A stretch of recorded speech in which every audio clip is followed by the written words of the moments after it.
팟캐스트 여기 듣보는 광고를 환영합니다. 광고 문의는 영어로 팟캐스트 ygdb@gmail.com으로 보내주시면 됩니다. 여기 듣보는 애플 팟캐스트, 팟빵을 통해 들을 수 있고 여기 듣보 유튜브 채널을 통해서도 만나보실 수 있습니다. 오늘 에피소드 영화는 워터릴리스와 톰보이에 대한 스포일러가 있을 수 있습니다. 재생 전에 영화를 보고 오시면 더 재미있게 들으실 수 있어요. 녹음 날짜인 10월 9일 기준 워터릴리스와 톰보이는 시리즈온, 웨이브, 그리고 왓챠에서 결제 후 보실 수 있습니다.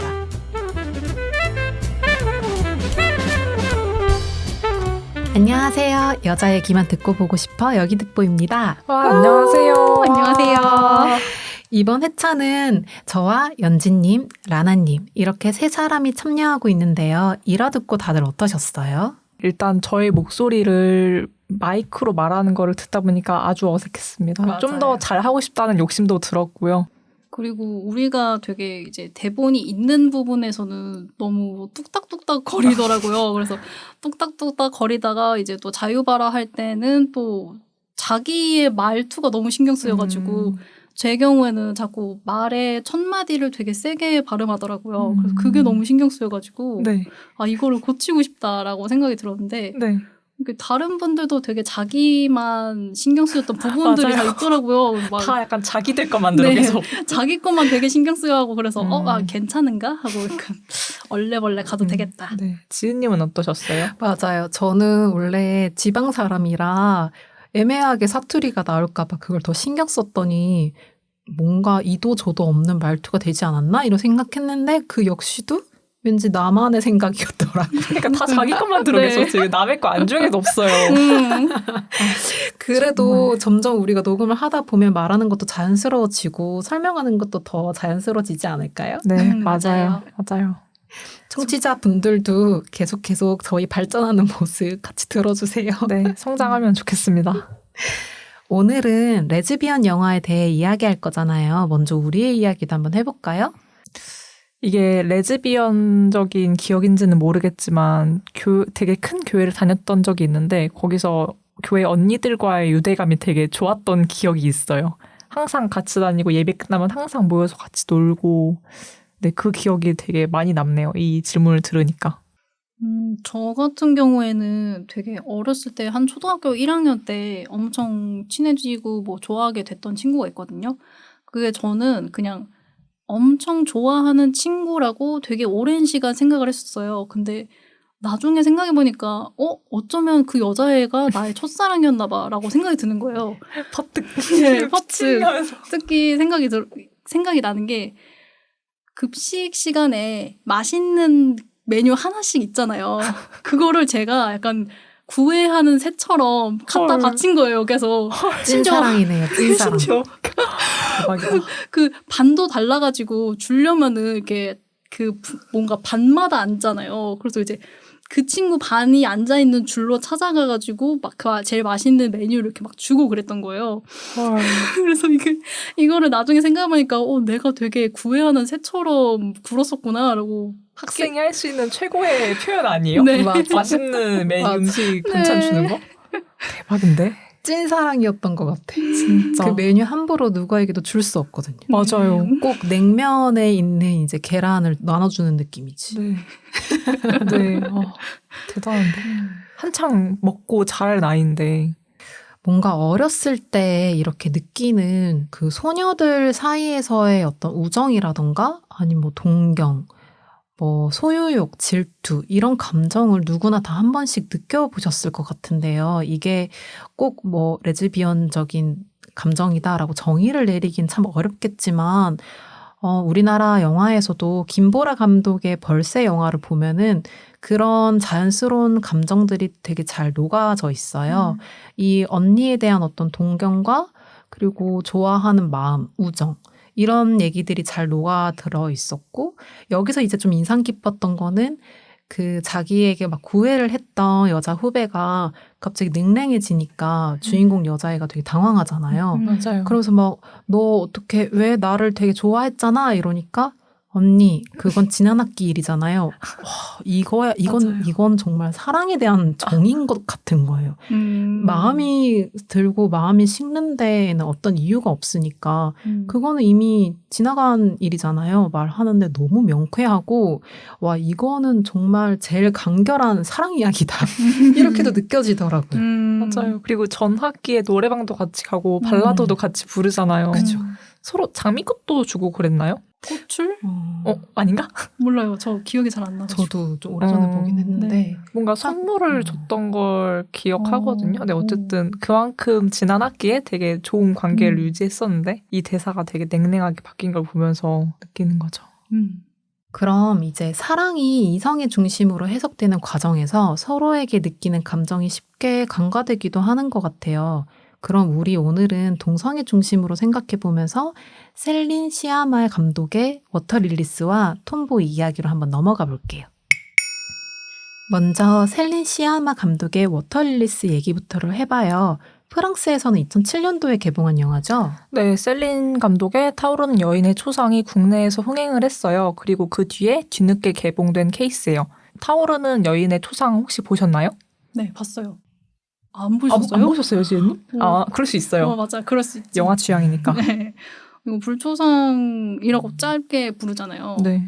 이거 되게 재밌었고 특히 기억에 남는 거는 그 마지막에 나오는 음악의 감동을 극대화시키기 위해서 그 영화 중간중간에 부금이 없는 걸로 알고 있거든요. 맞죠? 네.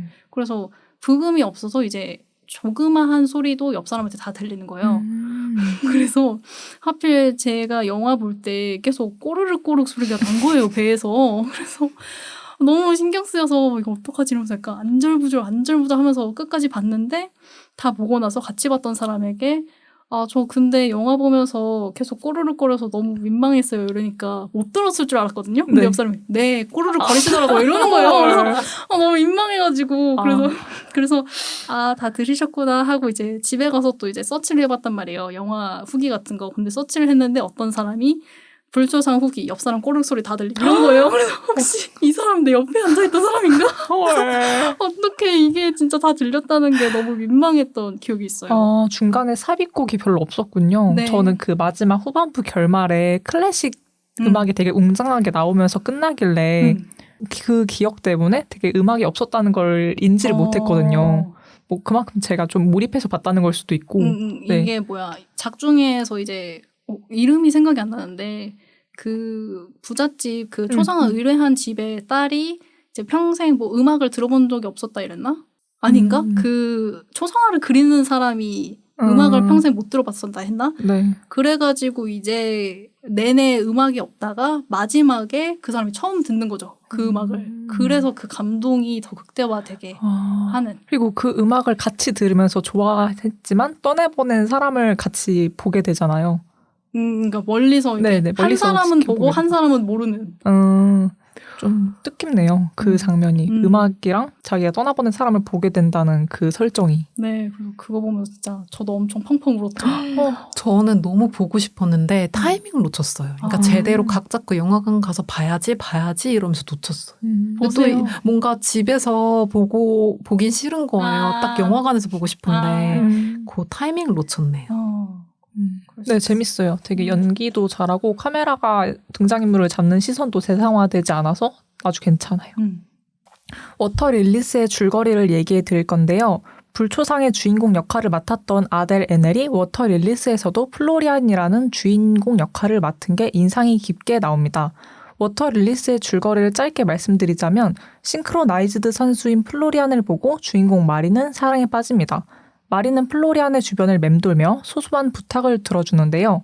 묘한 감정이 오고 가고 각별한 사이가 되는 두 사람. 그러나 플로리안은 남성과의 섹스에 대한 고민을 털어놓으며 마리를 상처주게 됩니다. 한편 마리의 친구인 안나는 이성과의 관계를 갈망하고 있습니다. 첫 키스 계획을 성공시키기 위해 동분서주하는 과정에서 마리와 다투고 자신을 상처 입히는 안나. 세 사람의 관계와 성장을 담은 영화입니다.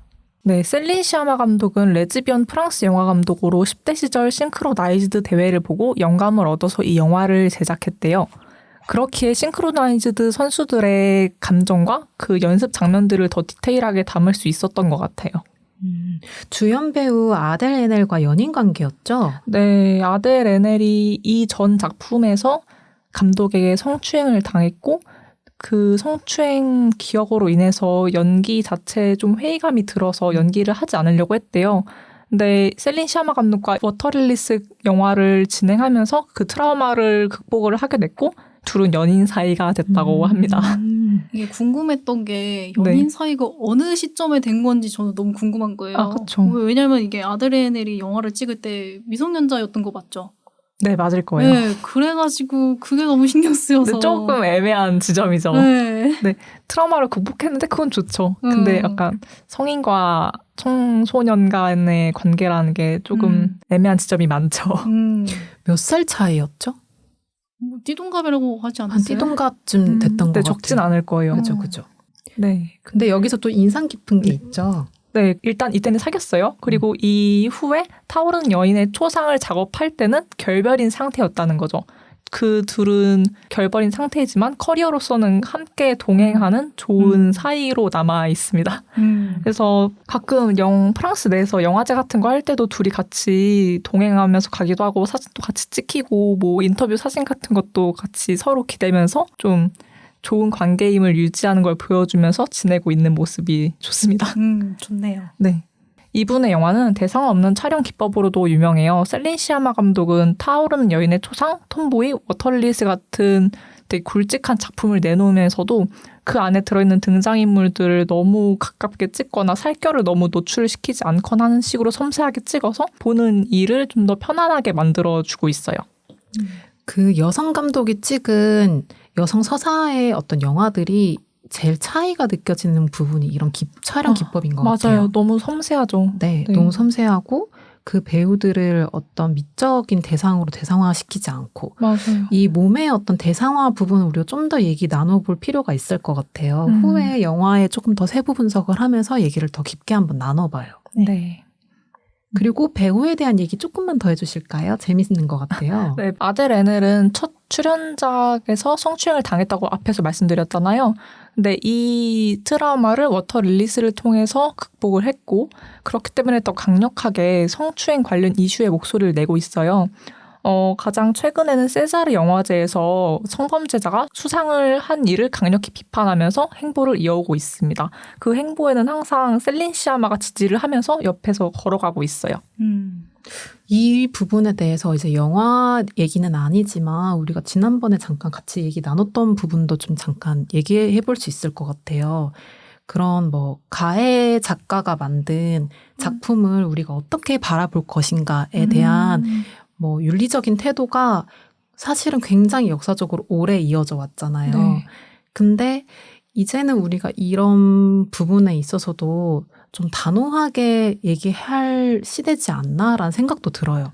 네. 우리가 그때 말했던 표현들 중에서 악마의 재능 이런 것도 이름을 덧붙였었잖아요. 네, 연진이 저랑 네. 얘기하면서.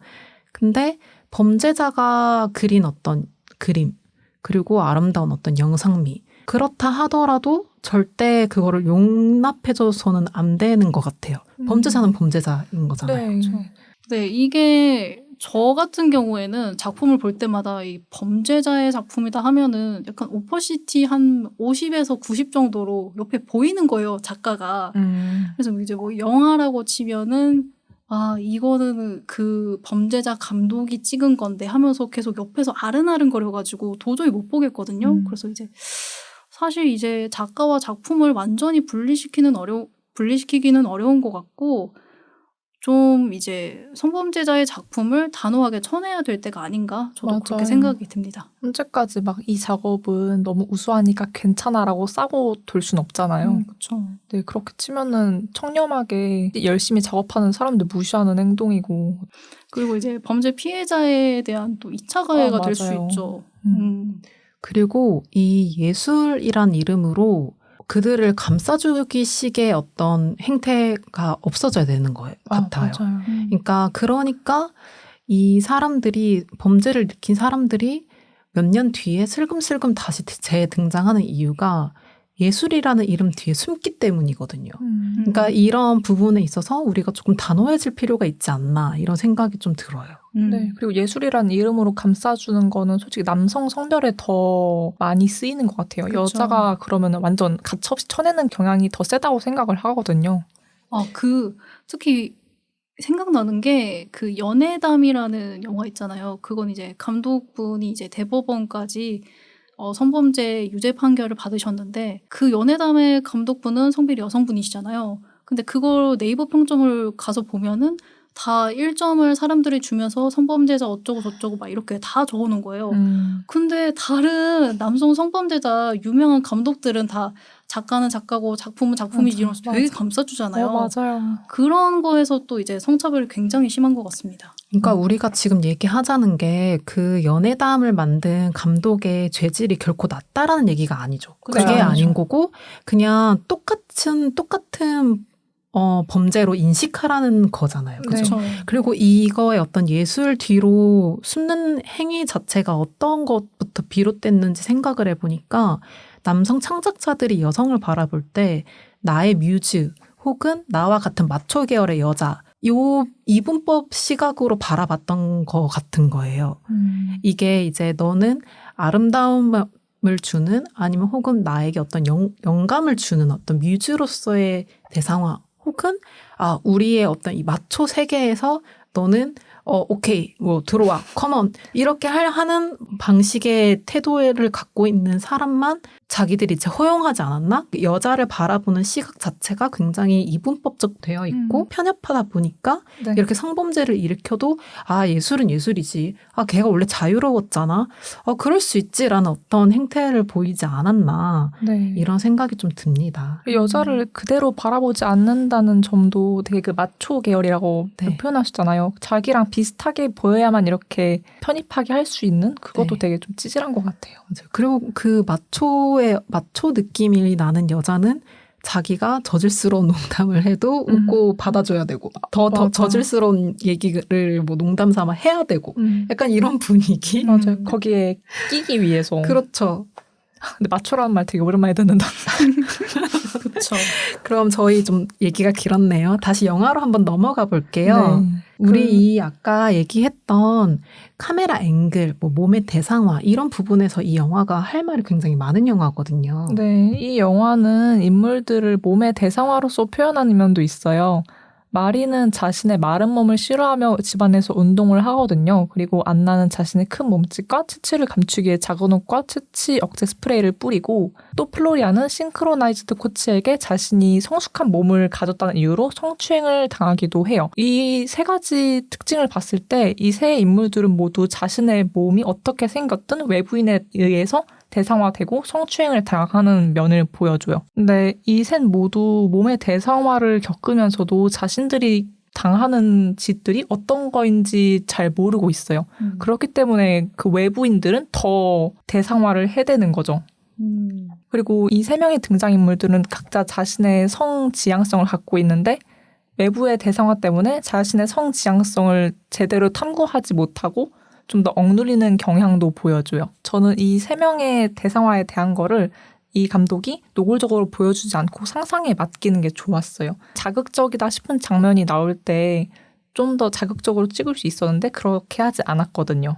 그 얘가 코치한테 성희롱 당하는 부분이었던 것 같아요. 사실 네네. 성희롱, 성추행이라고 단정 짓기도 애매할 정도로 화면에 잡히지 않았거든요. 네, 맞아요. 이 장면에 대해서 조금 설명을 드리자면 이제 플로리안과 마리가 방에서 이제 있었는데 코치가 갑자기 들어와서 대회가 얼마 안 남았으니까 내가 이제 몸을 풀어주겠다. 스트레칭을 도와주겠다라고 이렇게 말을 하니까 플로리안이 저 괜찮아요 몇 번에 거절을 하죠.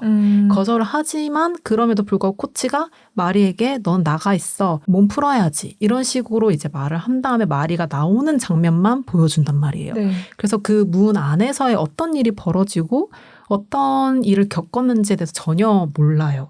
그런 부분이 이 감독이 취하는 어떤 액션인 것 같은 거죠. 네, 저는 네. 그 시각 매체를 다루는 사람으로서 이런 섬세함은 정말 중요하다고 생각을 해요. 엊그저께 어떤 기사를 봤는데 영화 매체에서 보이지 않는 것을 이용해서 보이게 하는 거에 대한 기술을 언급하는 기사를 읽었어요. 셀린 시아마 감독은 이런 거를 되게 잘 응용하는 것 같아요. 예를 들면 어떤 여성이 무표정한 사진에 옆에 빵 사진을 놓으면은 그 여성이 배고프다는 감정을 느낀대요. 또 다른 걸로는 여성이 무표정한 사진에 그냥 눈이 오는 사진을 배 놓으면은 춥다는 감정을 보는 사람 느끼게 된대요. 이것처럼 보이지 않는 걸로 인해서 볼 수 있게 감정을 약간 이끌어내는 건데 셀린 시아마 감독이 최대한 대상화를 하지 않으면서 인물들을 담아내는 게 이런 거랑 비슷한 맥락이라고 생각을 해요. 그리고 시각매체 예술인들이 꼭 지켜야 할 윤리라고도 생각을 하고요. 맞아요. 정말 그 감독이랑 아데레네 플로리안 단둘이 들어가서 문이 닫힐 때 그냥 문이 닫혔을 뿐인데 우리는 확 엄청난 공포심을 느끼잖아요. 네. 그것만으로 이제 모든 감정과 이야기가 전달되고 네. 사람들이 너무 자극적으로 표현할 필요가 없는데 네. 너무 노골적이고 자극적으로 표현하려는 감독들이 많으니까. 네, 그렇게 노골적으로 자극적으로 표현하는 건 사실 남성 관객을 위한 서비스 장면이라고도 하잖아요. 그렇죠. 엄청 폭력적인 거죠. 심지어 이제 때로는 감독 본인의 니즈를 위한 장면일 때도 있죠. 맞아. 자기 욕구 해소하려고. 그리고 그 안나가 자기 채취 감추려고 채취역제 스프레이 뿌리다가 갑자기 입안에 뿌리잖아요. 저 그거 되게 엉뚱했는데 안나의 성향을 잘 보여주는 것 같았어요. 그게 너무 웃겼는데 저는 생각나는 게 저는 어렸을 때 어머니 향수를 저의 음부에 뿌린 적이 있거든요. 왜요? 생각만 해도. 내가 향기롭고 싶어서 그런 거죠? 심지어 그것도 아니야. 향기롭고 싶어서도 아니었고 그냥 그곳에 향수가 있었기 때문에 그냥 호기심으로. 네, 그냥 뿌린 거예요. 그래서 그게 떠올라가지고 너무 웃기더라고요. 네, 너무 따가워. 영화 속에서 안나가 이렇게 엉뚱한 행동을 하잖아요. 엉뚱한 행동을 하기에 이 영화 속의 남성들은 안나를 이성으로 보지 않아요. 네, 그래서 안나는 계속 막 이성으로 보이지 않는 자신을 남자들이 욕망의 주체로 보게 하기 위해서 섹스 어필을 하거나 작은 옷을 일부러 입어가지고 콤플렉스를 없애려거나 이런 성향도 보여줘요. 그리고 그 코치랑 플로리안 둘이서 문이 딱 닫혔을 때 거기서 이제 주변에 있던 여자애들이 플로리안은 걸레다라는 식으로 모욕을 하잖아요. 뒷담을 까는데 저는 그거를 보면서 저의 고등학생 때가 떠오르더라고요. 저는 고등학생 때 이제 여자애들만 가는 리더십 캠프를 간 적이 있거든요. 그때 캠프에서 이제 무슨 끝까지 잘한 학생한테 리더십 상 같은 걸 줬어요. 근데 이제 거기서 그 남자 교사 한 분이 저를 엄청 좋게 봐주셨던 거예요. 그래서 이제 그분은 제가 상을 받길 바라셨던 거죠. 하지만 이제 다른 학생이 정말 잘해서 그 학생에게 상이 돌아갔고 그거를 하필 이제 교사분께서 아쉽다. 이 애가 받았어야 되는데 하면서 이제 저를 언급을 하신 거예요. 공적인 자리에서. 그때 다른 애들은 그게 되게 안 입고 왔나 봐요. 그래서 이제 제 귀에 다 들리도록 뭐야? 원조교제야? 이렇게 뒤에서 바로 말을 한 거예요. 저는 그때 되게 충격이었는데 그때는 이제 그냥 내가 잘못한 건가? 이 선생님이 잘못한 건가? 되게 헷갈리면서 그냥 아무런 항의나 이런 것도 없이 그냥 넘어갔단 말이에요. 근데 지금 생각해보면 이게 그 학생들이 굉장히 잘못했던 거고 그 학생들에게 잘못된 교육이 되어 있었던 거죠. 왜냐면 이제 그 남선생이 저를 편애하는 것 같으면은 그 선생을 뭔가 비판하거나 해야 하는데 그러는 대신 그냥 같은 여성인 약자를 비난하는 거죠. 그런 형태의 낙수 혐오가 보여가지고 이것도 정말 우리의 인식과 아이들의 성교육이 잘 이루어져야 되는 건데라는 생각이 들더라고요. 그러니까 그냥 혐오하기 편한 사람을 혐오하는 거죠? 그렇죠. 여기서도 플로리안이 계속 또래 여자애들한테 조금 안 좋은 말을 듣잖아요. 너 막 그렇게 많이 잡았다며 하면서. 근데 플로리안은 막상 그렇게 첫 경험을 해본 아이가 아니잖아요. 그쵸. 그럼에도 불구하고 일부러 좀 틱틱대면서 받아치는데 거기서 좀 여자아이들이 플로리안을 성적 대상화하는 남자들에게 비판을 하지 않고 플로리안을 비판하는 점에서 방금 라나님이 말한 낙수효과 같은 걸 볼 수 있는 것 같아요. 네. 그리고 이 영화는 섹스할 수 있는 여성과 없는 여성으로 그 여자아이들을 나누는 걸 보여줘요. 영화에서는 동성애를 하는 마리를 제외한 안나, 플로리아는 섹시 이슈가 있어요. 플로리아는 외모가 어른스럽다는 이유로 또래 남자에게 섹스를 요구받기도 하고요. 자신이 섹스를 많이 한다는 소문과 달리 한 번도 해보지 못한 사실을 부끄럽게 여기는 플로리아는 첫 섹스를 빨리 해치우고 싶어해요. 플로리안이 타인과 사회의 인식 탓에 원하지 않는 이성애와 섹스를 원한다고 착각하는 모습을 볼 수 있어요. 플로리안은 이 영화에서 마리와의 동성애에 대한 되게 긍정적인 마음을 품고 있는 걸 좀 보여주거든요. 외부의 시선은 플로리안에게 너는 이성애자고 뭐 섹스를 원할 거야 라는 식으로 계속 플로리안에게 주입을 하니까 플로리안은 막상 자신의 동성애적인 성향을 조금 무시하는 거죠. 그리고 안나는 수영장 탈의실에서 수영복을 갈아입는 와중에 들어온 남자아이에게 몸을 보이게 돼요. 이 남자아이는 처음에는 안나를 섹스 대상으로 보지 않아요. 근데 플로리안이 섹스를 거부하자 안나에게 다가가가지고 자기와 섹스를 하자고 하는데 이 장면에서 남자아이가 안나를 섹스를 할 수 있냐 없느냐로 구분하는 거를 좀 볼 수 있어요. 저는 이 영화는 여성을 섹스할 수 있고 없는 여성으로 나누는 남성의 모습을 좀 부정적으로 보여준다고 생각을 했어요. 영화에서 동성애를 하는 마리를 제외한 이성애적 코드를 갖고 있는 안나랑 플로리아는 계속 남성들에 의해서 섹스에 대한 강압을 좀 받거든요.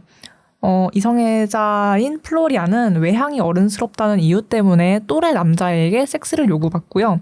이런 일이 잦았는지 플로리아는 자신이 섹스를 많이 한다는 소문에도 시달리고 여자아이들한테 되게 놀림도 당하기도 해요. 근데 뭐 이 파트너인 남자애는 그런 거 신경 쓰지도 않고 빨리 플로리안이랑 섹스를 하고 싶어 하기만 하고.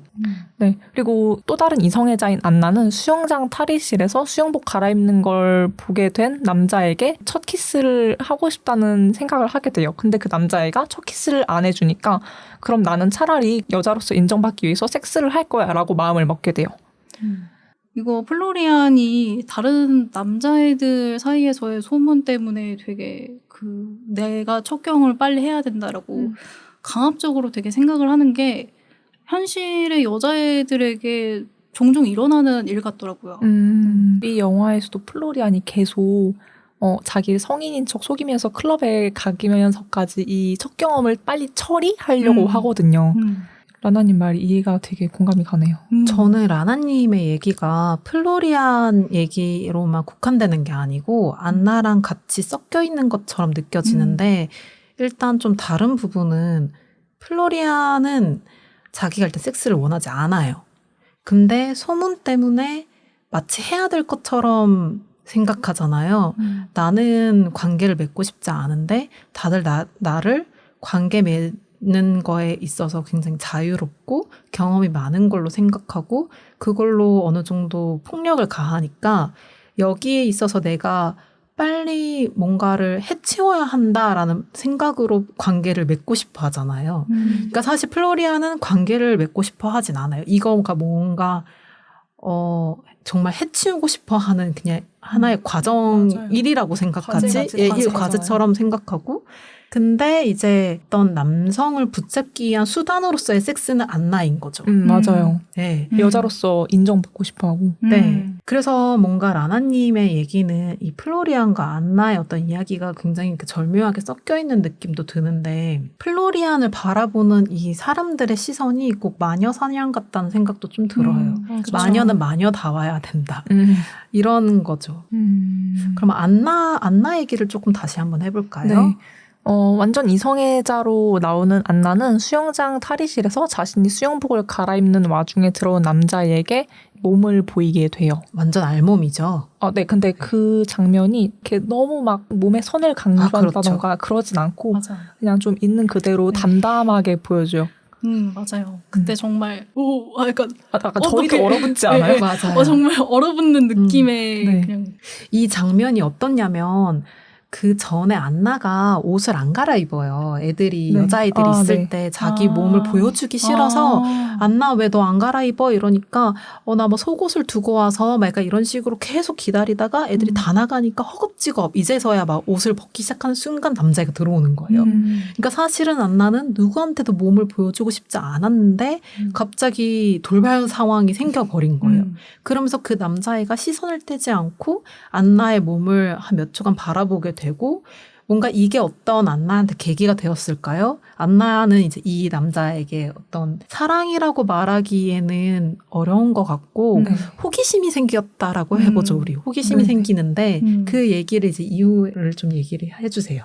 일단 안나는 그 전까지 자기가 좀 이렇게 뚱뚱하다고 생각을 해요. 외모에 자신도 없고. 그래서 남성들이 자기를 원하지 않고 여성으로 안 볼까봐 하는 그런 걱정도 있는데 처음으로 자신의 몸을 보여줬던 남자애가 바로 막 하면서 가는 게 아니라 그냥 좀 뚫어져라 보잖아요, 몇 초간. 그쵸. 그걸 통해서 내가 여자로 보이나? 라고 생각을 하게 되는 거예요. 네, 그래서 조금 호기심이 생겼던 것 같아요. 맞아요. 근데 이후에 안나는 이제 밖에서 자기를 기다리고 있는 마리에게 나 무서워라고 하거든요. 완전 사랑이라고는 할 수는 없는 거죠, 그 감정이. 호기심과 조금의 공포가 있다고 할 수 있는 것 같아요. 이거는 그냥 저의 웃긴 일화인데요. 초등학교 때 남자애들이 장난친다고 볼일 보고 있는데 문을 연 거예요. 학교에서요? 웃긴가요? 웃기지 않아요. 솔직히 수치스러워요. 네. 아직도 잊을 수 없어요. 너무 충격적이야. 초등학교 5학년이었는데 초등학교 5학년이었는데 막 이제 화장실에서 볼일을 보고 있는데 내가 있는 거 뻔히 알았는데 화장실 문을 열었지. 근데 걔도 굳고 나도 굳었어. 왜 굳어? 놀란 거야. 자기가 있으면서? 놀란 거지. 그래도 나는 막 그러다가 야, 문 닫아! 하고 닫고는 근데 그 이후에 나의 어떤 태도가 지금 기억이 나는 게 화를 못 냈어요. 그쵸. 그때 뭔가 쿨하게 넘어가지 않으면 너무 더 창피한 거야. 맞아요. 뭔가 이 남자애가 나의 어떤 배설물도 봤을 거고. 네. 죄송합니다, 여러분. 괜찮아. 그리고 그 초등학교 때 얼마나 그 2차 성장이 일어나면서 몸도 발달되고 있는데 이 동갑내기 남자애가 나의 어떤 신체 부위를 봤다는 것도 너무 창피한데 화를 못 내는 거죠. 야, 니 뭐, 이러면서 그냥 넘어가고. 야, 니 뭐. 쿨해질 수밖에 없었던 상황. 근데 이게 잊을 수 없어. 또래 남자애라서 그런 건 아니고 우리는 진짜 항상 성희롱이나 성추행을 당하면 순간적으로 다 몸이 굳는 것 같아요. 그렇죠. 네, 생각이 다 굳고 이게 뭐지 하면서 내가 지금 당한 일이 뭔지도 인지를 되게 빠르게 하지 못하는 것 같아요. 근데 여기서 또 약간 차이를 주자면 말은 직접적으로 들리잖아요. 그리고 터치도 직접적으로 느껴요. 물론 그거에 대한 반응도 그 즉각 나오기는 어려울 수 있을 것 같아요. 그렇지만 이 시선에 대한 어떤 강탈은 훨씬 더 알아채기가 한 박자 느린 느낌이 문득 드네요. 그 사람의 어떤 눈빛, 시선으로 어떤 이런 느낌이 들고 그 느낌을 내가 인지하기까지가 말과 행동보다 좀 더 한 박자 느리게 나한테 다가오고 그 일이 지나면은 오히려 그 눈을 잊을 수 없는 거죠. 맞아. 시선이라서 더 네. 강하게 느껴지는 것도 그럴 있는 것 같아요. 수도 있죠. 말은 숨길 수 있는데 시선은 아무리 숨기래도 솔직히 티가 나잖아요.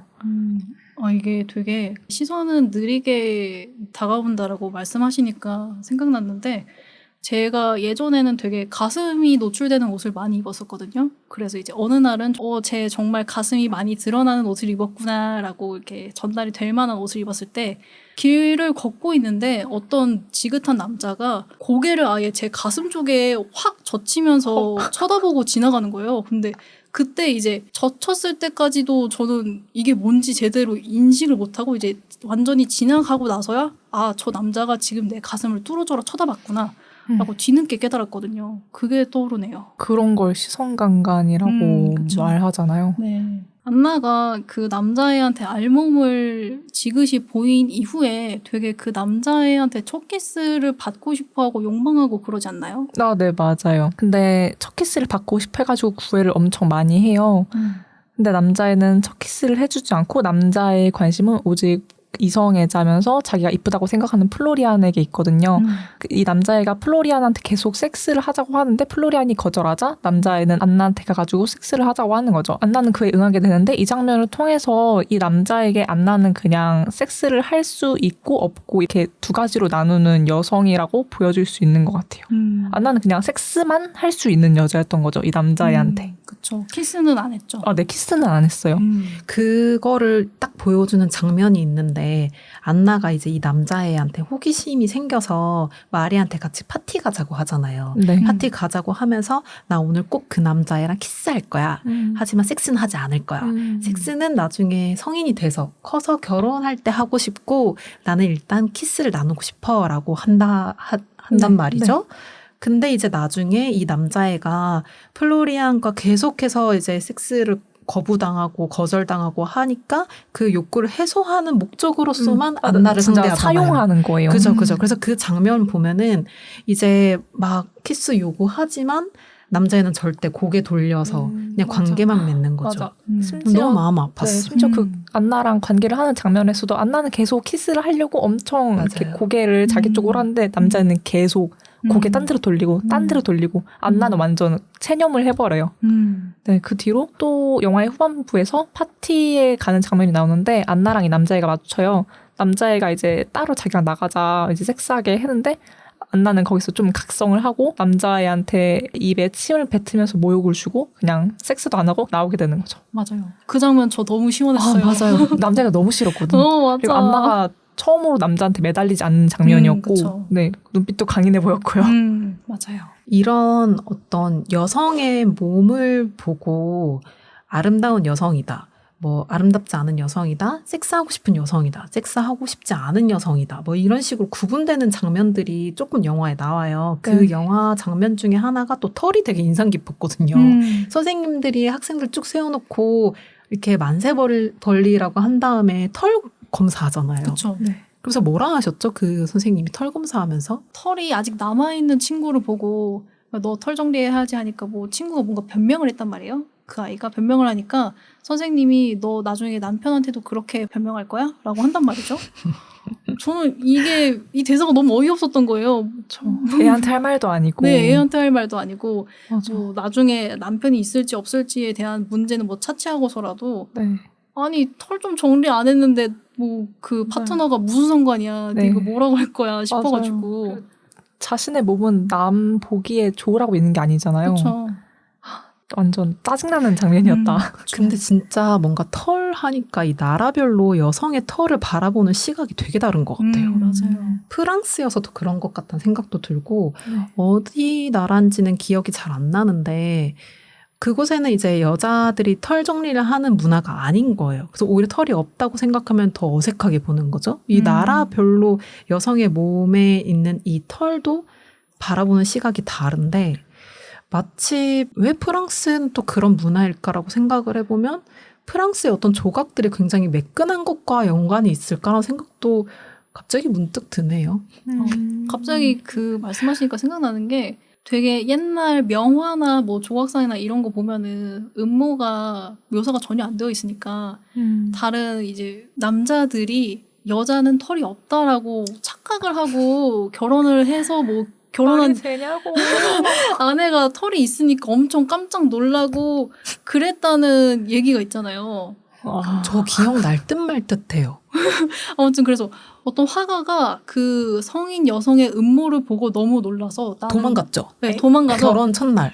첫날이나요? 아무튼 나는 성인 여자랑은 도저히 안 되겠다 해서 미성년자만 참아는 페도파일이 됐다는 그런 이야기도 나 일화도 기억날 듯 말 네, 듯해요. 그쵸. 그런 일화가 있잖아요. 짜증나. 그런 거 보면 정말 그 털이 대체 뭐길래 그러니까 여성의 몸을 굉장히 매끈한 어떤 걸로 표현하는 그런 것과 연관이 좀 있지 않을까? 이 문화가? 문득 이런 생각이 드네요. 네, 근데 털에 대한 뭐 문화가 나라마다 다르더라도 털이 있는 게 이쁜 여성상이다라고 생각하는 데가 있고 털이 없는 게 이쁜 여성상이라고 생각하는 나라가 있어도 공통점은 다 여자에 대한 편견이라는 거예요. 그렇죠. 털은 아닌데 어떤 나라는 어딘지 기억이 안 나는데 통통한 여자가 가장 이쁘다고 생각하는 나라가 있대요. 이거는 뭐 여성의 체형에 대한 자유라고 보기보다는 여자에 대한 외관을 고정관념적으로 또 다른 억압인 거죠. 네, 맞아요. 또 다른 억압인 거고 결국 여자의 외모를 트로피 마냥 소비하게 되는 거라고 생각을 해요. 네. 맞아요. 네, 그리고 이 영화에서는 물의 의미가 또 중요하게 다루어져요. 이 영화의 원제는 문어의 탄생이에요. 마리가 수영장 밖에서 쭈뼛댈 때 플로리안은 물이 더 잘 보인다라고 말하며 마리가 잠수해서 싱크로나이즈드 연습의 수면 아래 풍경을 보게 하는데요. 미소와 반짝거림이 아름다운 수면 위 연습 장면과 대비되는 물속 다리들의 버둥거림은 성적 대상화를 당하면서 아름다워 보이기 위해 노력하는 여성 청소년의 모습과 닮아 있어요. 그리고 이 싱크로나이즈드를 하는 다리가 문어 같아 보이기도 하고요.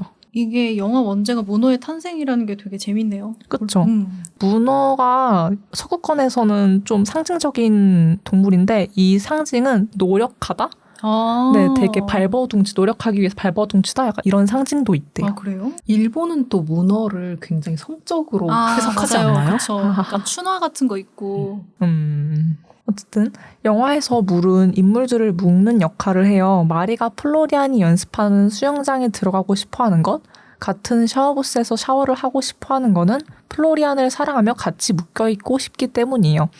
플로리안이 수영부 남자애랑 샤워부스에서 함께 샤워하는 것을 본 마리가 슬퍼하는 걸로도 예를 들 수 있고, 플로리안이 마리에게 이리 와서 같이 샤워하자라는 의미를 가지고 손가락을 까딱까딱거리고 둘이 같이 샤워를 할 때 마리는 되게 행복해 보이거든요. 맞아요. 되게 생각나는 게 저는 어렸을 때 친구들이랑 엄청 목욕을 같이 하고 싶었어요. 어린 시절에는 이게 저는 이제 광주에서 자랐거든요. 네. 광주의 문화인지는 모르겠는데 목욕이 놀이였단 말이죠. 저도 그랬어요. 어릴 약간 때는. 전국적으로 그랬나요? 네. 네, 그래서 목욕이 놀이였고 이제 목욕탕은 놀이터였고 그래서 이제 친구들이랑 되게 긴밀한 시간을 가지고 싶은 마음이 들면은 목욕을 같이 하고 싶은 거예요. 그래서 그게 되게 떠올라가지고 아 나도 어렸을 때 물로 되게 친구들이랑 엮이고 싶어했는데 라는 생각이 들더라고요. 네, 목욕탕 가가지고 냉탕 가서 바가지 포개가지고 맞아. 이렇게 둥둥 떠다니고. 맞아요. 네, 어릴 땐 저도 친구들이랑 목욕탕을 꽤 갔었거든요. 근데 저는 중학생, 고등학생 때까지도 목욕하는 걸 좋아했는데 제 친구들한테 가끔 목욕하러 갈래 하면 진짜 너무 싫다고 막 하더라고요. 네, 그래서 그때부터 조금 같이 안 가게 된 것도 있는 것 같아요. 그래요? 네, 저는 싫어했어요. 어렸을 그럴 수 때부터? 있어요. 네. 어. 저는 이제 막 친구끼리여도 맨몸 보여주는 목욕탕 가는 게 되게 부끄러웠어요. 그럴 수 있죠. 전 냉탕에서 노는 것만 좋아하고 때미는 건 싫어했어요. 아프잖아요. 네, 영화에서는 마리의 사랑도 다루어지는데요. 동성애자 성향을 가진 마리는 플로리안이 이성과 가지는 만남을 돕는 등 조력자의 위치로라도 플로리안의 곁에 있고 싶어해요. 플로리안이 자신의 첫 경험을 좀 처리하기 위해서 클럽에 마리를 데려가는데 플로리안이 혼자 가기 조금 무서워하는 모습을 보이니까 마리가 같이 가주기도 하고 뒤에서 망도 봐주고 해요. 근데 그렇게 도와주면서도 마리는 플로리안을 좋아하는 모습을 항상 보여주죠. 플로리안이랑 마리가 집에서 논 후에 이제 같이 빠이빠이 하고 헤어지는데 마리가 플로리안이 밖에다 내다버린 쓰레기를 몰래 가져와서 자신의 방에서 풀어헤친다던가 그리고 그 풀어헤친 쓰레기 안에 있는 사과 심지를 먹는다던가 이런 모습을 통해서 마리가 플로리안을 엄청 원하고 있구나라고 볼 수 있어요. 저는 그래서 마리가 이 플로리안이 관계를 맺기 위해서 조력자의 위치로 있는 걸로만 해석이 되지 않고 오히려 회방꾼처럼 느껴졌어요. 맞아요. 처음에 플로리안이 기다려라고 했을 때 굉장히 지루한 시간을 보내잖아요.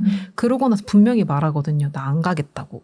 근데 그 다음에 이제 둘이 친해지고 가까워지면서 클럽에도 같이 가고 뭐 망도 봐주고 하는데 결국에는 그 관계를 깨트리는 것도 마리예요. 그쵸. 그러니까 조력자이자 회방꾼이거든요. 그래서 이 마리는 플로리안에 대한 소유욕도 굉장히 강하고 집착의 어떤 형상도 보여주고 그거의 한 예시가 플로리안이 먹다 버린 사과를 막 베어무는 장면.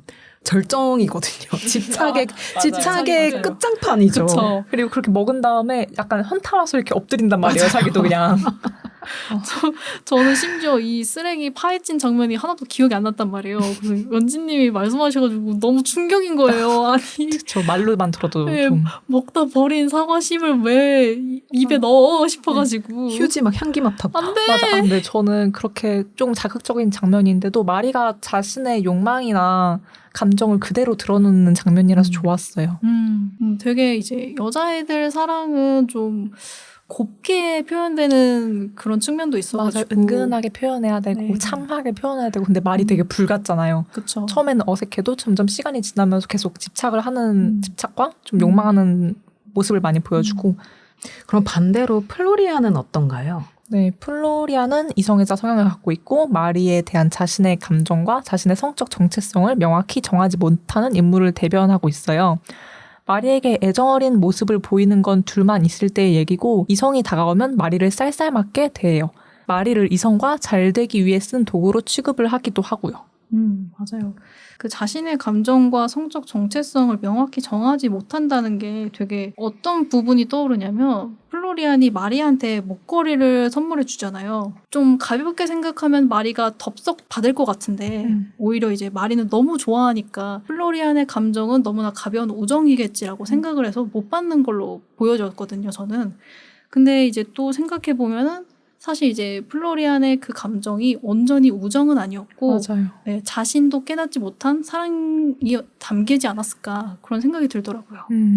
영화 장면 속에서 플로리안은 계속 남자와의 관계를 조금씩 보여줘요. 근데 그럼에도 불구하고 마리랑 있을 때는 남자랑 있을 때보다 더 편안하고 자기의 진실된 모습을 보여주기도 하거든요. 분명히 플로리안은 마리에게 성적인 감정이 조금은 있었을 거라고 생각이 들어요. 그리고 그 자기의 첫 경험을 마리한테 맡기잖아요. 맞아요. 그렇죠. 근데 이 플로리안의 어떤 마리에 대한 감정이 우리 셋 다 달랐어요. 저는 사실 이 마리에 대해서 사랑하는 마음을 느꼈을까가 굉장히 애매모호하고 그 첫 경험을 맡겼을 때도 정말 일처럼 느껴졌거든요.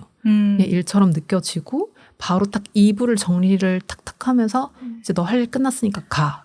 이렇게 하는 모습이 플로리안이 마리를 편애하는 것도 맞고 굉장히 좋아하는 건 맞지만 이게 어떤 그 친구 이상의 감정으로 마리를 좋아했을까에 대해서는 저는 잘 확신은 가지 않았어요. 라나님이랑 연지님은 조금 저랑 생각이 달랐죠. 네, 저는 방금 말한 첫 경험을 마치고 이불을 척척 이렇게 정리하는 장면에서 플로리안이 끝내 자기의 감정을 숨긴다는 장면을 좀 연출을 한 것 같았어요. 끝내 자기의 마음을 표현을 안 하잖아요. 영화의 후반부까지도 플로리안은 계속 남자애들만 놀고 혼자 계속 말이 외면하고 춤추고 어쨌든 플로리안은 계속 자기의 동성애적인 성향을 외면했다. 플로리안은 마리를 좋아했다. 근데 숨겼다라고 생각을 해요. 제 생각은 숨긴 건 아니고 그냥 자신도 깨닫지 못했던 감정이라고 해석을 했어요. 왜냐하면 이제 저 같은 경우는 어렸을 때 친구 좋아했던 경험 있잖아요. 그랬던 것처럼 이제 마리를 정말 사랑으로 좋아하기 시작하는 타이밍이었고 감정을 발전시킬 수 있는 상황이었는데 뭔가 자신은 이성애자다라고 스스로 한계를 지어버렸던 것 같아요. 그래서 이제 내가 마리에게 느끼는 감정은 오로지 우정이야. 첫 경험을 얘한테 맡겼지만 이거는 그냥 내가 남자애와 첫 경험을 가지기가 무서워서 그런 거고 얘를 좋아해서가 아니야라고 스스로 한정 지었던 것 같아요. 그래서 이제 제 생각에는 플로리안이 자신의 사랑을 아직 깨닫지 못한 상태였던 것 같다. 뭐 그렇게 생각을 합니다. 네. 이제 영화의 결말 부분인데요. 결말 부분에서는 파티에서 만난 플로리안과 마리가 화장실에서 키스를 해요. 근데 플로리안이 마리에게 키스를 막 하고 나서 별로 어렵지도 않네 하면서 좀 차갑게 대하거든요. 그 뒤로 안나와 마리가 만나서 약간 체념한 듯하게 수영장에서 둥둥 뜨면서 천장을 바라보며 끝나거든요. 저는 이 장면이 두 사람이 각자의 사랑을 끝내고 남아있는 쓰라림과 자녀 감정을 공유하며 한데 묶여있음을 결말로 보여준 것 같아요. 이 장면에서 저는 느꼈던 게 플로리안 집에서 마리가 이런 말을 하거든요. 사람들은 죽을 때 대부분 천장을 바라보며 죽는다. 다들 이제 죽는 순간에 마지막에 보는 장면이 천장일 거야 이런 말을 하는데 그 파티에서 안나는 그 남자애한테 이제 본보기로 막 침을 뱉어주고 오고 그리고 이 마리도 자기가 너무 사랑했는데 그 플로리안이 키스 뭐 별거 아니네 이러고 돌아오잖아요.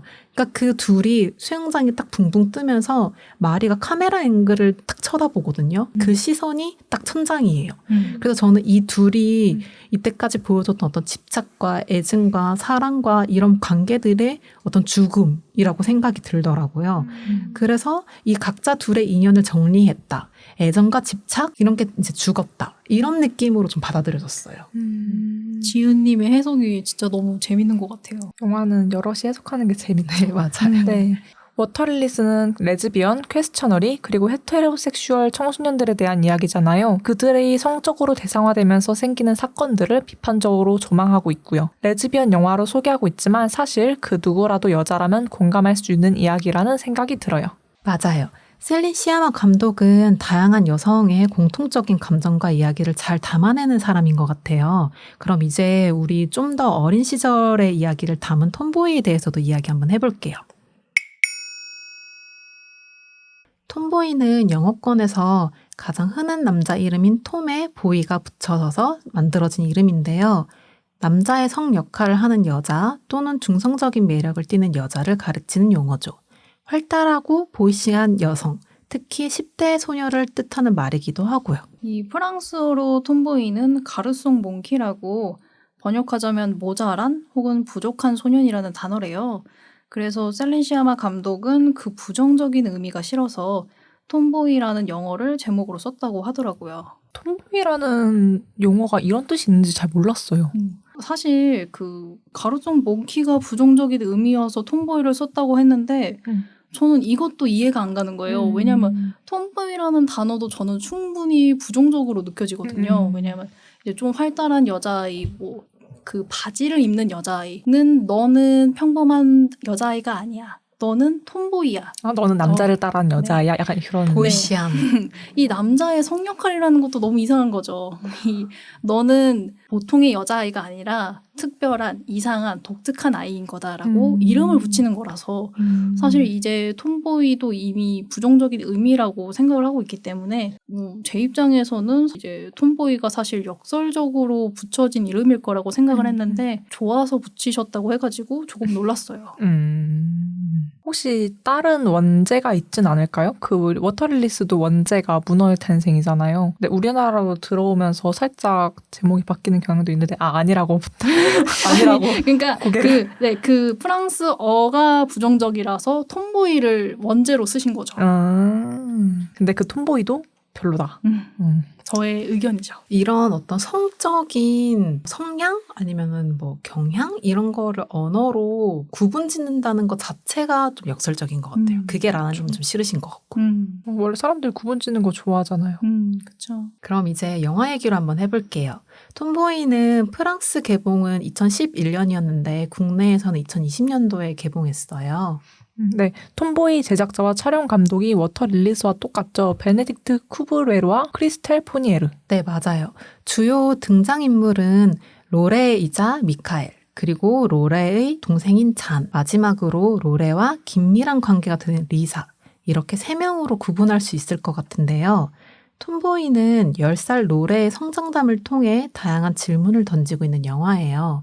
이사가 잦은 가정이라 또 새로운 동네에 가게 된 로레가 친구들과 쉽게 다가가지 못하자 그에게 먼저 리사가 손을 내밀어요. 그러면서 이제 둘이 친구 관계가 되는데 이때 이름이 뭐냐는 질문에 로레는 자신의 이름이 아닌 미카엘이라는 남자 이름을 말해버리고 말아요. 결국 리사를 포함한 친구들은 모두 로레가 미카엘이라는 남자애라고 착각하게 되죠. 이렇게 톰보이는 착각 속에서 비롯된 불안함과 유년 시절의 아름다움을 보여주는 영화예요. 여기서 로레가 자신의 이름을 미카엘이라고 말해요. 이 장면 다들 기억나시죠? 네네. 네, 이게 그 한국어 자막으로는 잘 전달이 안 됐는데 사실 리사가 로레한테 너 새로 이사 왔어? 너의 이름은 뭐야? 라고 프랑스어로 말할 때 로레의 성별을 남자애로 지칭을 해버렸어요, 이미. 그래서 리사가 이미 로레를 자신을 남자애로 착각을 했기 때문에 여기서 내 이름은 로레야 하면은 그 여자애가 착각했다는 거를 지적하는 거라서 자신도 모르게 내 이름은 미카엘이야 라고 남자 이름을 말했던 거죠. 애초에 남자 이름을 말할 수밖에 없게 네. 질문 자체가 좀 그랬죠. 그랬죠.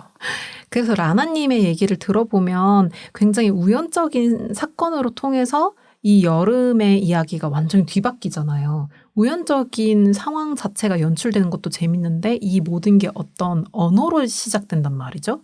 오늘따라 언어 얘기를 되게 많이 하게 되는 것 같은데 프랑스 언어 자체가 좀 그런 부분이 많은 것 같아요. 그렇죠. 네. 뭐든 뭔가 성별을 맞아요. 이미 한정 짓는 대화가 이루어지는? 네, 말에 성별이 있다고 하지 않았어요? 프랑스 말은? 아, 그렇죠. 남성어, 여성어 뭐 이런 네네네. 것도 이미 나눠져 있고.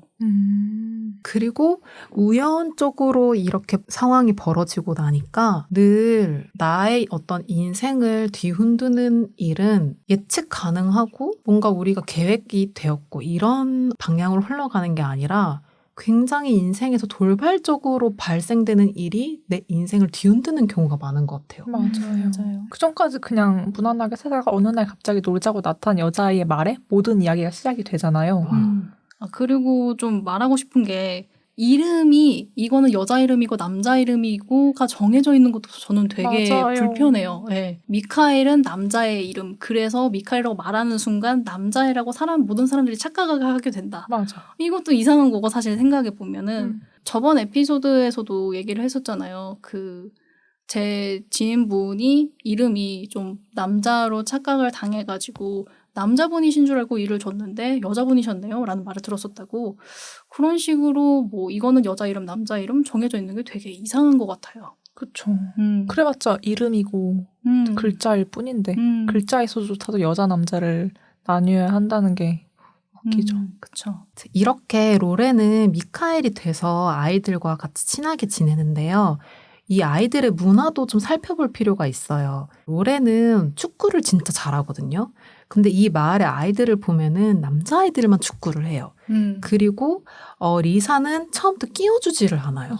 근데 이제 로레는 미카엘이 됐잖아요. 아이들 앞에서. 그래서 축구를 할 수 있는 거죠. 축구를 할 수 있고 그리고 아이들이 편을 나눌 때도 위통을 벗는단 말이에요. 그렇게 이렇게 상대편과 우리 편을 구분짓는데 아직 성장이 더딘 로레가 거울 앞에서 막 자기 위통을 벗어보고 이리저리 막 움직여보고 그러고서 그 다음날에 축구에 참여를 할 때는 이제 막 남자애들처럼 위통 벗고 막 침도 막 뱉어보고 이런 장면들이 저는 로레가 이 문화와 아이들의 게임에 참여하고 싶어서 더 남자 흉내를 내는 걸까? 아니면은 남자의 어떤 모습을 동경해서 따라하고 싶은 걸까? 이런 지점들도 굉장히 애매모호하게 느껴졌어요. 그리고 이 아이들의 놀이 중에서도 또 재밌었던 일화를 얘기해보자면 다음 날엔 수영을 가거든요. 그래서 로레가 자기가 갖고 있던 수영복을 이제 잘라요. 자르고 클레이로 남자 성기를 만드는데 이 부분을 보면서 수영하다가 저게 떨어지면 어떡해 떨어지면 맞아. 어떡해 그러니까요. 물에서 계속 이렇게 바지만 벗고 있는 거야. 나도. 후물떡후물떡 거리다가 빠져나갈 것 같잖아요. 맞아. 그래서 전 애들이 막, 야, 너 거기 없어졌어. 야, 이런 장면 아까 되게 조마조마했는데 그런 건 없었다. 다행이었죠. 맞아요.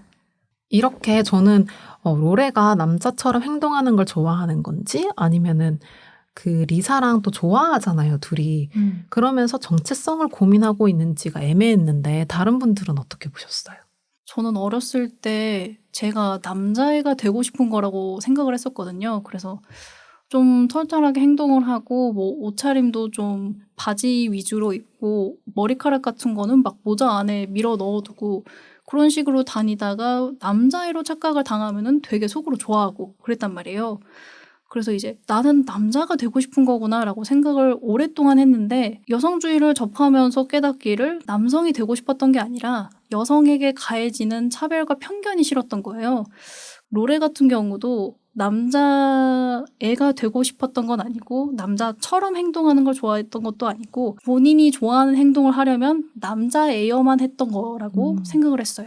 맞아요. 이게 뭔가 아까 이름으로서 나눠지는 어떤 성적인 느낌과 연관 지을 수도 있을 것 같은데 뭐 분홍색, 파란색 이런 얘기도 나눌 수 있을 것 같아요. 보면은 로레를 설명할 때 분홍색보단 파란색을 좋아하고 뭐 축구를 잘하는 아이 이런 식으로 이제 설명이 된단 말이죠. 이 영화에서도 보면 아직도 우리가 뭐 색깔로 구분 짓는 것도 느낄 수가 있는 것 같아요. 그렇죠. 아직도 왕구 코너 가보면은 여자애는 분홍색, 남자애는 파란색 이렇게 되게 확고히 나눠져 있잖아요. 그런 차별과 편견이 아직도 그대로다. 사진 작업 중에 핑크 앤 블루 프로젝트였나? 그런 작업이 있거든요. 여자아이 방에 물건을 다 꺼내놓고 찍었는데 다 핑크색이고 남자아이 방에 물건을 다 꺼내두고 남자애랑 찍었는데 다 파란색이고 약간 성별에 따른 컬러 이분법에 대해서 극적으로 보여주는 사진 작업도 있어요. 사실 고를 수가 없는 거죠. 맞아요. 어떻게 보면 아이들 입장에서는 학용품을 사러 갔는데 고를 수 있는 다양한 색깔이 없는 것 같다는 생각도 좀 들어요. 맞아요. 맞아요. 되게 어릴 때는 그 창조력 뭐 이런 거 사고력 뭐 이런 거를 향상시키기 위해서 다채로운 색깔을 많이 시각적으로 접해야 좋잖아요. 네. 근데 그런 게 되게 분홍색, 파란색 이렇게 한정지어져 버리니까 그런 것도 되게 아이들의 성장을 막는 하나의 문제점이다라는 생각도 드네요. 그리고 이 아이들 문화에서 리사가 그래요. 나도 축구를 하고 싶은데 나 여자여서 끼워주지 않아 이런 말을 한단 말이에요. 그래서 이 얘기를 듣고 로레가 더 남자처럼 행동하고 이 놀이에 끼고 싶어서가 아니었을까라는 생각도 그때 되게 크게 느껴졌었거든요. 맞아요. 리사는 항상 서 있죠. 네, 리사는 늘 그 문화에 있으나 끼지 못해요. 막 물 줄까? 막 목마르자면서 물 네, 주고. 언더에 늘 존재한단 말이에요. 맞아요. 그러면서 이제 뭐 로레가 막 위통도 훌훌 벗고 이런 걸 보면서 도대체 여자의 가슴이 뭐길래 그렇게 어떤 뭔가라도 있는 마냥 성스러움이 있는 것 마냥 리사는 위통을 벗지 못하기 때문에 끼워주지 않는단 말이에요. 축구에.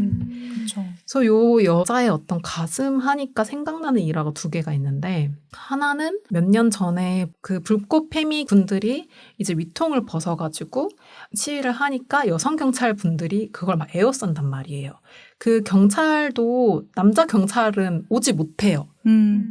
그러니까 남자 경찰을 못 오게 해요. 여자 가슴이 벗었기 때문에 여성 경찰들만 시위 진압을 하게끔 했고 그래서 그때 어떤 상황들과 그때 뭐 댓글들 이런 것도 막 보면서 도대체 이건 뭘까 이런 생각도 되게 많이 들었었고 이런 생각을 하는 저마저도 한 번은 이제 선생님의 부탁을 받고 퍼포먼스 하는 영상을 제가 기록으로 남기려고 카메라를 들고 이렇게 찍고 있었는데 그 퍼포먼스를 하시는 여성 작가분께서 이제 위통을 벗으셨어요. 그러니까 저도 모르게 카메라를 돌린 거예요. 이거 몸이 어떤 이 신체와 유두가 찍히면 안 되겠다라는 생각을 하기도 전에 그냥 본능적으로 카메라를 돌린 거죠. 평상시에 여자 가슴 뭔데? 이러던 사람도 그 장면을 보니까 휙 이렇게 돌리는 걸 보면서 스스로 되게 많은 생각을 했었거든요. 이미 여성의 가슴이 금기라고 우리가 너무 체화하고 있는 상황인 거죠. 그리고 리사가 뭔가 활동적인 놀이에 같이 끼지 못하는 거는 복장에 대한 면도 있는 것 같아요. 어쨌든 남자애들은 남자니까 계속 바지만 입을 거 아니에요. 치마가 나쁘다는 건 아니지만 리사는 계속 자주 치마를 입은 장면이 나오거든요. 어쨌든 맞아. 치마는 활동적인 거를 하기 힘든 복장이니까 그런 면도 있는 것 같아요. 그러고 보니까 리사가 제안한 게임이 진실 게임밖에 없었어요. 소름. 세상에. 우리 앉아서 진실 할수 게임 있는. 할래? 이러면서 남자애들이 그거 어제도 했잖아 막 이런 식으로. 그러니까 리사는 자기가 중심이 되는 게임이 그 정도로 없었던 거죠. 그러네요. 네, 앉아서만 할 수 있고 말로만 할 수 있고 활동적이지 않은 게임인 거잖아요. 그리고 자기가 중심이 될 수 있는 게임. 착잡은 갑자기 착잡해졌어요.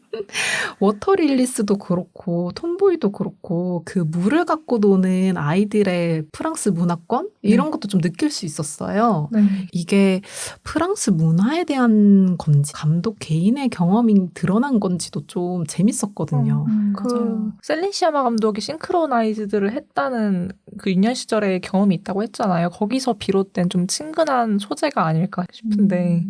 근데 그 워터릴리스 같은 경우에는 물을 그냥 갖고 노는 것도 아니고 되게 그 생수통에서 이제 입에 넣어가지고 그거를 뭔가 친구들끼리 내뱉으며 뺨을 이렇게 네. 쳐가지고 팍 하는 그거를 내뱉으면서 놓는다는 게 저는 되게 충격이었거든요. 그래서 이거는 카페트에 침 질질. 네, 프랑스 애들은 이러고 노는 건가? 라고 생각이 들어가지고.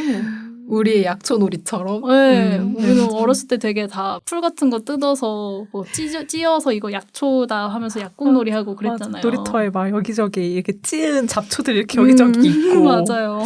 이게 허준이 주인공인 드라마를 봐서 그런 건지 아니면 그 전에도 이런 문화가 있었는지 정말 맞아요. 궁금하네. 뭐 네, 약간 약초놀이 너무 K 초딩스러워요. 그렇지 않아요? 캐초딩이요? 네. 그 말부터가 캐초딩 같아요. 그래? 아까 공중목욕탕 얘기하면서도 그 냉탕에서 바가지 포개가지고 둥둥 떠다니는 얘기했잖아요. 그것도 그렇고 약간 초딩스러운 게 귀엽네요.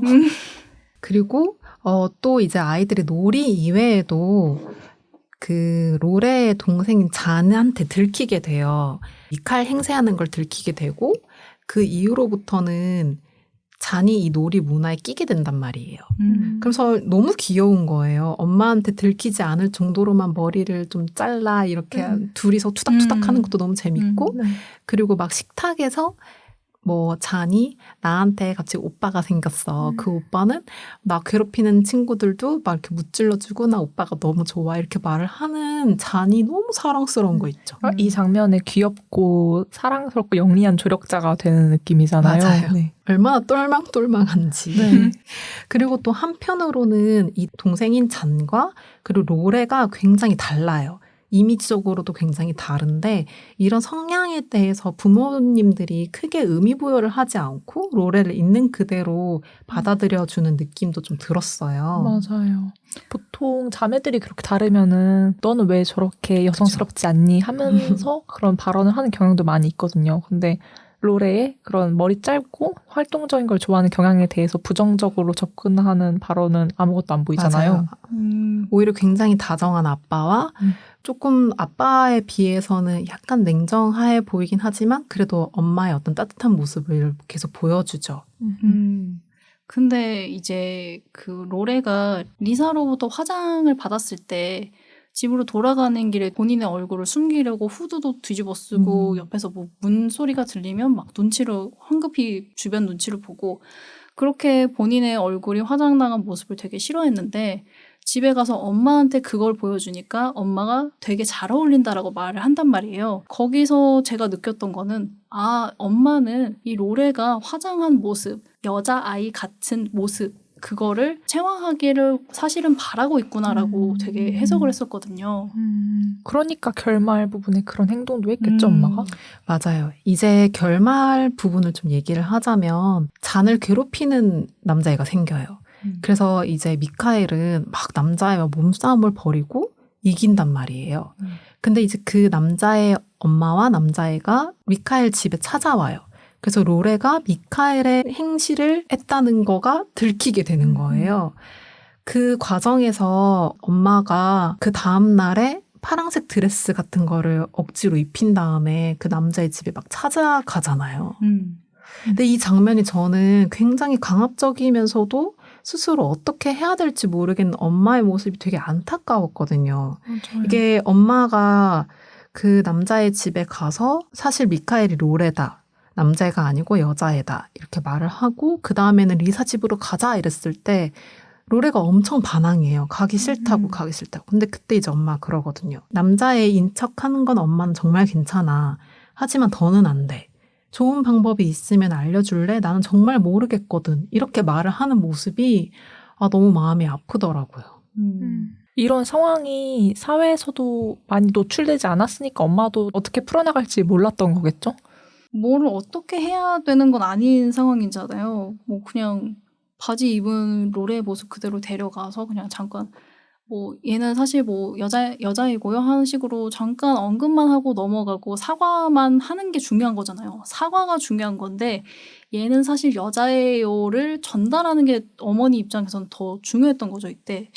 그래서 이제 이 성별을 어떻게 수행해야 하느냐에 대한 그 편견이 되게 고착화되어 있어가지고 그 부분이 어머니에게 되게 한계로 다가오지 않았을까. 맞아요. 사실 해결해야 되는 사항은 아니었죠. 그렇죠. 저는 두 분의 의견과 좀 다른데요. 어쨌든 계약을 앞두고 있었어요. 그리고 리사가 계속 물어보거든요. 너의 이름을 찾을 수가 없어. 우리 학교에 들어오는 건 맞지? 이렇게 물어보면서 로레가 이제 되게 고민하고 불안해하는 모습을 보여줘요. 그래서 계약을 앞두고 있었기 때문에 이제 로레가 로레로서 여자애라는 거를 밝혀야 되는 순간은 맞아요. 언젠가 그쵸. 한 번은 부딪혀야 될 사건인 거예요. 그리고 그 사건에 있어서 원피스를 입혔든 바지를 입혔든 둘 다 아마 상처였을 것 같아요. 이 로레가 자기가 여자인 거를 밝히는 거에 있어서 굉장히 두려워했잖아요. 왜냐하면 리사는 당연히 미카엘인 줄 알고 좋아했단 말이에요. 둘이 뽀뽀도 하고. 근데 이 자기가 여자애라고 밝혀지는 그 순간 자체가 자기도 알 거야. 언젠간 부딪혀야 된다는 걸. 근데 어떻게든 피하고 싶은 거고 너무 무서운 거지. 그래서 그 감정이 둘이 굉장히 잘 읽혔다는 느낌을 받았어요. 그래서 저는 리나님이 말씀하신 것처럼 바지를 입고 갔어도 아마 고통스러워했을 거다. 그렇게 로레는 미카엘의 신분을 끝내게 되죠. 끝내게 되고 엄마 뱃속에 있던 동생이 태어나요. 태어나고 그런 다음에 이제 엄마가 막 그러거든요. 막 너 왜 요즘에 밖에 나가서 안 노니? 이렇게 물어보는데 너무 무심해 보이는 거예요. 맞아. 엄마가. 그러니까 물론 꼭 부딪혀야 될 사건은 맞지만 그걸 해결하는 방식이 있어서 엄마가 너무 무관심하지 않았나. 아이의 어떤 그런 감성을 섬세하게 살펴주지는 않았던 것 같고 그리고 그 파란색 원피스 입혀가지고 문 밖으로 막 끄집어 나갈 때 동생이 막 잡잖아요. 못 가게 하려고. 막 잡는데 넌 여기 있어 이러고 나가면서 잠깐 그 동생 잔의 얼굴을 클로즈업 시켜주는데 잔이 굉장히 걱정하거든요. 그러니까 사실은 엄마는 어떤 부분은 강압적이고 폭력적이기도 하지만 따뜻한 면모를 가진 동시에 그렇지만 정말 무심했다. 아이들의 이런 섬세한 어떤 감정의 결에 있어서는 예민하게 받아들여주지는 않았다. 이런 느낌도 좀 들었고요. 사실 이제 보호자들도 보호자인 게 거의 처음이고 아직 낯선 상태니까 다들 실수를 한 번쯤 하잖아요. 그래서 저희도 다들 어렸을 때 보호자한테서 이제 상처를 받았던 적이 있을 거고. 맞아요. 네, 그래서 이제 뭐 이거는 그럴 수 있다. 맞아요. 그럴 수 있어요. 맞아요. 그래서 저는 또 다른 의미로 좋았던 거는 이 가정이 어떤 결함이 있는 가정이 아니에요. 너무 따뜻하고 막 동생 잔도 사랑스럽고 곧 셋째가 이제 나오고 아빠도 굉장히 다정하신 분이거든요. 그래서 좋았던 거는 이 이후에 로레가 앞으로 어떤 삶을 살아갈지에 대해서 되게 궁금증이 남거든요. 자기가 남자 행세를 한 게 좋았던 건지 아니면은 이 경험을 통해서 성 정체성을 자기가 이제 생각이 될 건지 판단이 될 건지 이런 거에 앞으로 나아갈 길이 열려 있다고 생각이 됐는데 혹여 로레가 이 사건을 통해서 자기의 어떤 성 정체성을 인지하는 경험으로 남겨져도 이 가정이 정말 따뜻한 가정이었다라는 게 좋았어요.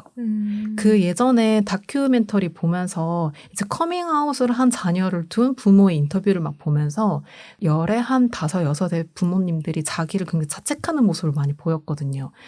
내가 어떤 환경에 이 아이를 잘 보듬어 주지 못해서 교육을 잘 해주지 못해서 어떤 이런 말들을 듣고 되게 마음이 아팠던 게 이런 성적인 정체성은 환경과 뭐 부모의 어떤 교육 그게 전혀 배제할 수는 없다고는 감히 말할 수는 없지만 그 이전에 그냥 나는 나일 뿐인 거예요.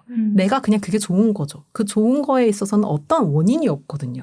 그런 어떤 느낌을 자아낸다는 부분에 있어서 저는 이 화목한 가정이 참 마음에 들었어요. 영화 결말에 로레가 이제 초반의 어떤 장면과 똑같이 창밖을 바라보는데 리사가 이렇게 올려다보고 있거든요. 그러면서 내려오라고 해요, 리사가. 그리고 내려가니까 리사가 로레에게 너 그러면 진짜 이름이 뭐야? 이렇게 얘기하고 로레는 나 로레야. 이렇게 웃으면서 영화가 결말된단 말이에요.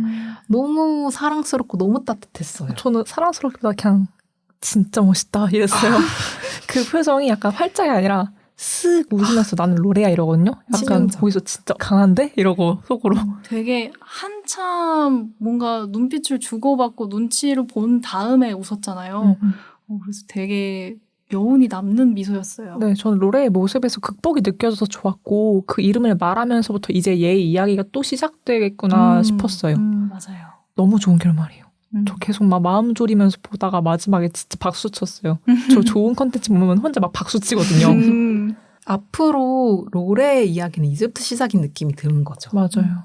아, 그리고 되게 그 로레라고 진짜 이름을 대답했을 때 본인 안에서 그 본인의 정체성이 어느 정도 이제 확립하는 계기가 이미 이루어졌다고 저는 해석을 했어요. 그러니까 뭐 거기서 내 이름은 뭐 미카엘이 맞아라고 했다면은 그러면 이 로레는 약간 아직도 이제 남자아이가 되고 싶구나라고 해석을 할 수 있었을 텐데 내 이름은 로레야라고 대답을 해가지고 이 아이는 그냥 로레일 뿐이었는데 세상이 미카엘이 아니면 할 수 없는 행동이라고 규정을 지어놔서 본인의 이름을 미카엘이라고 했었을 뿐이구나 라고 저는 해석이 됐어요. 네, 그리고 마지막에 롤의 이름을 물어본 게 리사였던 점도 좋은 것 같아요. 그 영화 내에서 교감을 형성하는 건 리사잖아요, 롤이랑. 근데 마지막에 진짜 이름을 물어봄으로써 인간적인 너의 이름이 알고 싶다라고 느껴졌거든요. 그래서 저희가 이 톰보이 영화를 레즈비언 카테고리에 넣었던 이유는 리사와 미카엘의 어떤 관계예요. 그래서 아까도 잠깐 언급했지만 10살인 로레가 이 여름날의 시간을 통해서 인생이 달라지게 될까? 아니면 그냥 하나의 해프닝 추억으로 남게 될까? 그러면서 리사와의 어떤 관계 이런 얘기들이 굉장히 열린 결말로 열려 있었고 앞으로의 이야기는 지금부터 시작이다. 이런 생각이 참 들었어요. 저는 마지막 결말에서 로레가 모든 걸 극복했기 때문에 오히려 이 사건들은 추억으로 남겨질 것 같아요. 더 강해진 로레가 그땐 그랬지 하면서 좀 넘겨버릴 것 같은?